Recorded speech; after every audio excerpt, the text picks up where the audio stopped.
In recovering from PTSD, complex PTSD, I found myself drawn to religious and deeply mystical works. Gurdjieff and Ouspensky in particular seem to attract people who have been struck by trauma and have seen another side of life that the general mainstream population does not encounter. So I'm going to paraphrase some of their work. The original Gurdjieff and Ouspensky are challenging, and they're twisted reads. So let me simplify it here.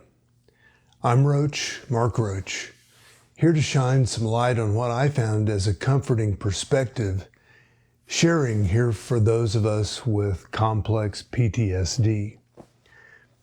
Consider a modern-day paraphrase version of the threat of negativity posed upon humanity by Gurdjieff and Maurice Nicole. Imagine for a moment we're cast into a world where the old scripts of conflict are still playing on loop, like an outdated computer program that hasn't been updated in centuries. We're caught in a cycle where humanity doesn't truly see each other, but instead, we see through the fog of our past interactions, prejudices, and ingrained narratives. Consider this. Every time we interact with another person, our perception is not a fresh encounter, but a rerun of past episodes. We visit our friends, family, even strangers, not even as they are today, but as they were in our memories.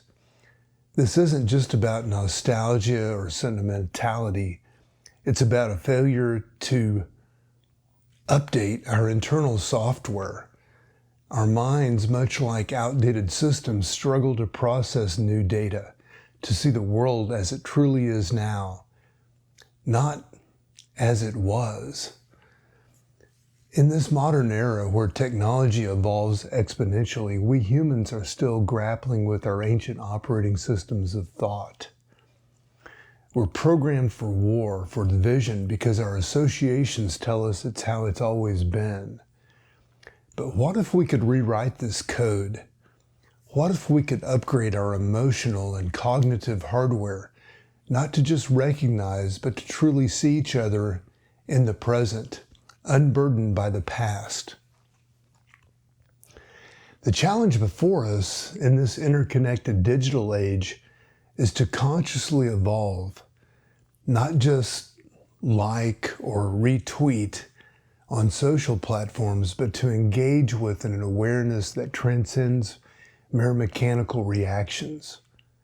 We must strive for a conscious interaction where each encounter is an opportunity for updating our understanding, for seeing not only through the lens of yesterday's wars, but through today's potential for peace. We're at a juncture where the old ways of thinking, those that perpetuate violence and misunderstanding, these must be confronted, not with more violence, but with an enlightened perspective that seeks to understand, to truly see each other beyond the surface of our conditioned responses. This isn't just about personal growth. It's about the survival of our species in a world that's increasingly complex and dangerous. So let's ask ourselves, how can we reprogram our internal dialogues to foster peace and understanding? How can we ensure that our interactions are not just transactions of the past data, but are instead rich, current exchanges that honor complexity and potential of every human being? This isn't merely a philosophical musing. It's a call to action for a thoughtful, conscious evolution of our collective consciousness. In a world where algorithms dictate much of our daily lives, let's not be the algorithms of our past. Let's be programmers of our future, choosing to see, to engage, and to coexist through the eyes of history's conflicts, but through the eyes or the lens of possibility and progress. I'm Mark Roach, wishing you all the best.